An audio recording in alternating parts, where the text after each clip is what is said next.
Hello boys, welcome back to another interesting session of video tutorials, and in this session we are going to talk about the sense organs. One of the sense organs is ear, and before we go in detail about the structure of the ear and the mechanism of hearing, of course all of you know this video is meant for class 11th students, and this is for 26th September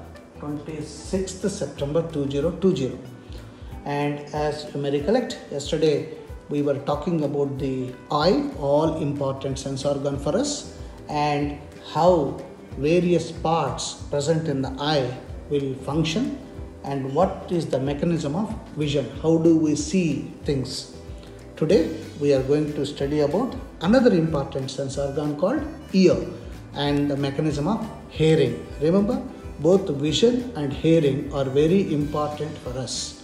So to start with, the ears perform two sensory functions. All of you know, one is hearing, and second one which you may not be knowing is maintenance of body balance. That's why ear is very important.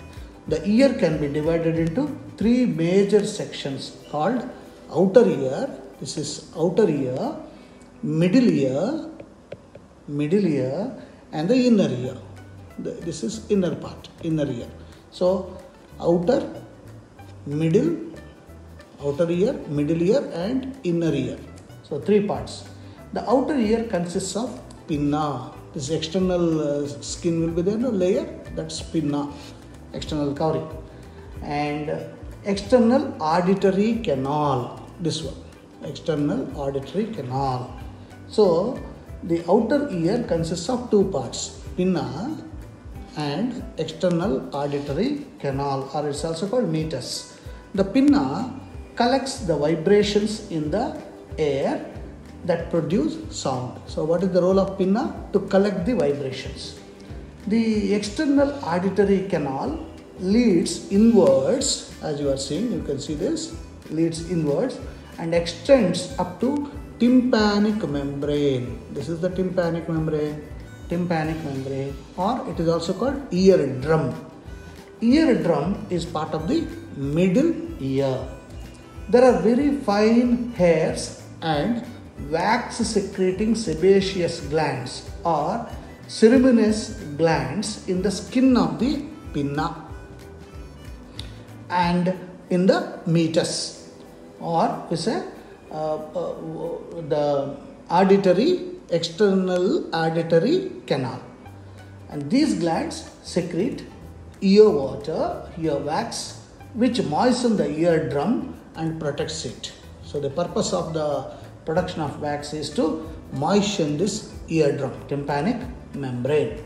The tympanic membrane is composed of connective tissues covered with the skin outside and with mucous membrane inside. The middle ear contains three ossicles called, this is one, first bone, malleus.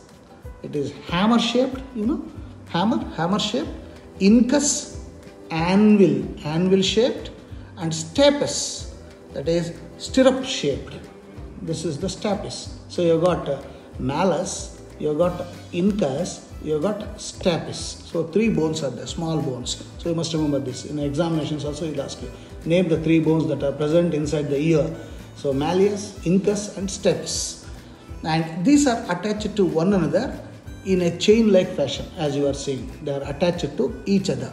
The malleus is attached to tympanic membrane. Look at this. It is attached to tympanic membrane. And the stapes is attached to oval window. This is the one, oval window.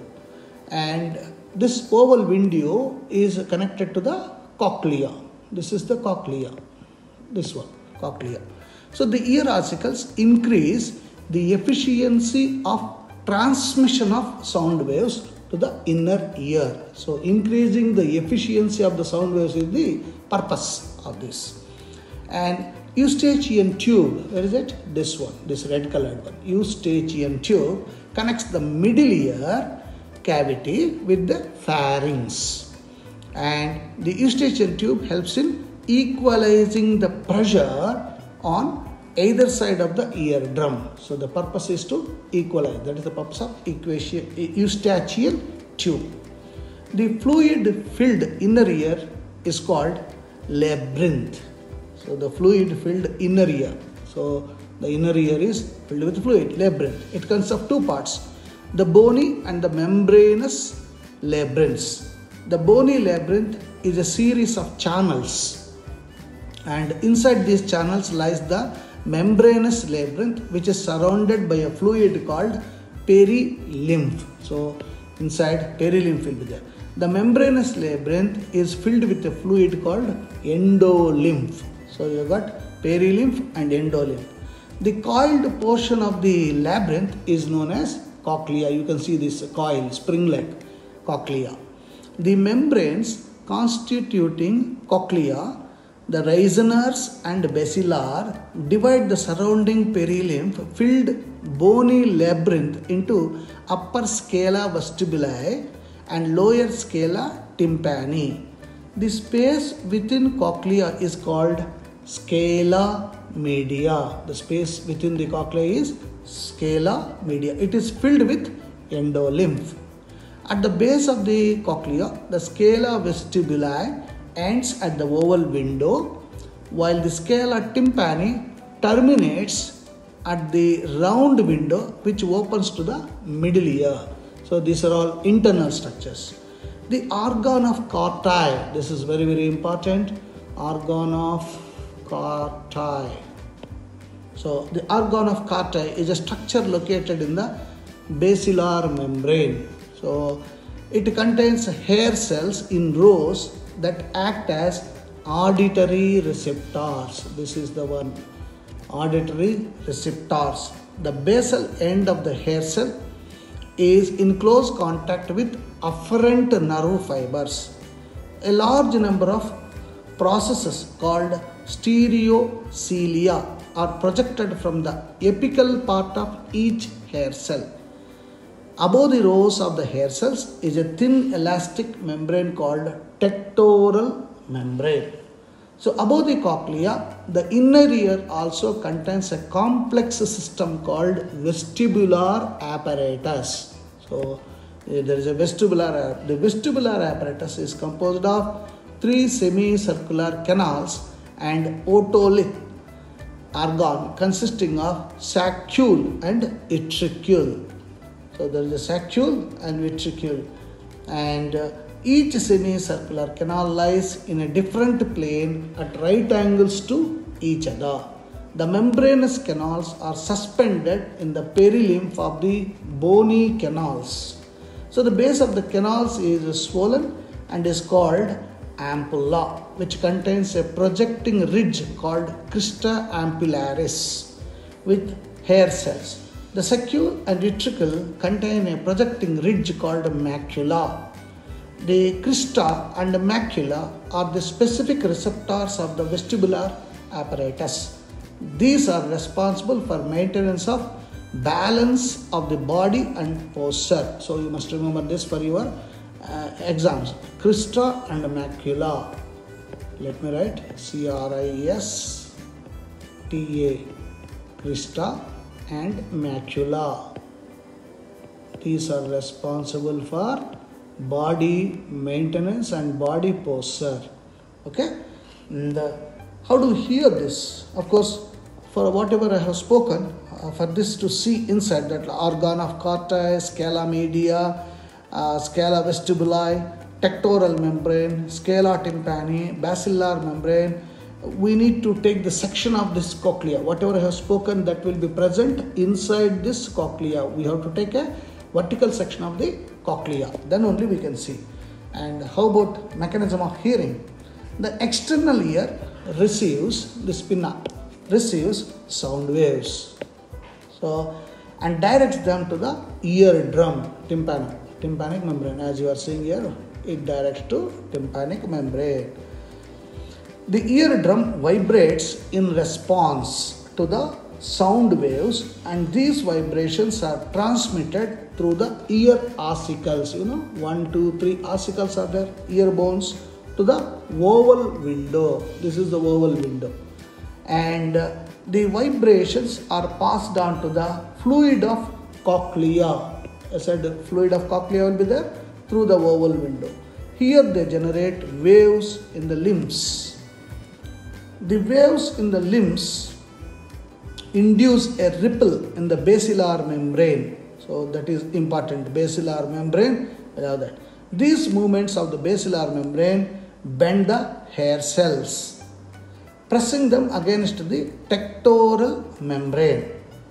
And once the tectoral membrane is bent, as a result, nerve impulses are generated in the associated afferent neurons.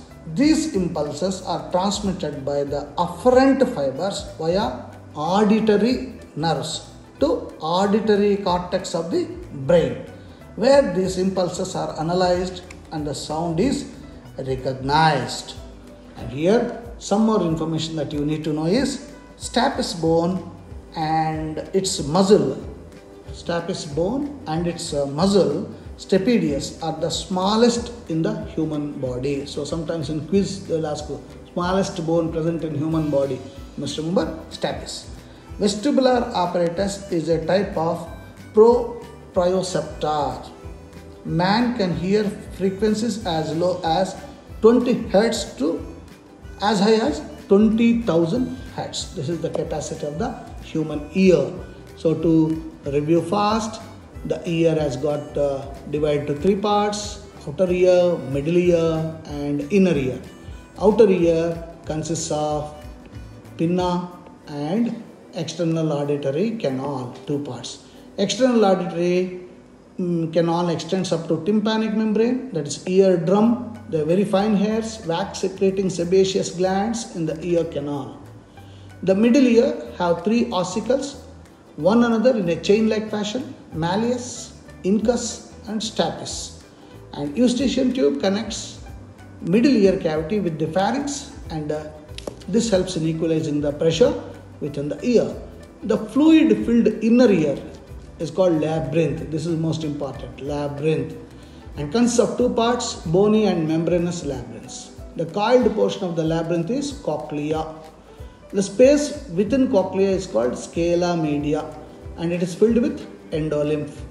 And the base of the cochlea, the scala vestibuli, ends at oval window. How do you hear? The organ of Corti is a structure located on the basilar membrane that contains hair cells that act as auditory receptors. So a large number of processes called stereocilia are projected from the apical part of each hair cell. Above the rows of the hair cells is a thin elastic membrane called tectoral membrane. The inner ear also contains a complex system called vestibular apparatus located above the cochlea. The vestibular apparatus is composed of three semicircular canals and otolith organ consisting of the saccule and utricule. Each semicircular canal lies in a different plane. The vestibular apparatus helps for maintaining the balance of the body posture. So this is important, vestibular apparatus. And this is how we hear. So draw the diagram and practice diagram. Post your doubts in the group. Bye.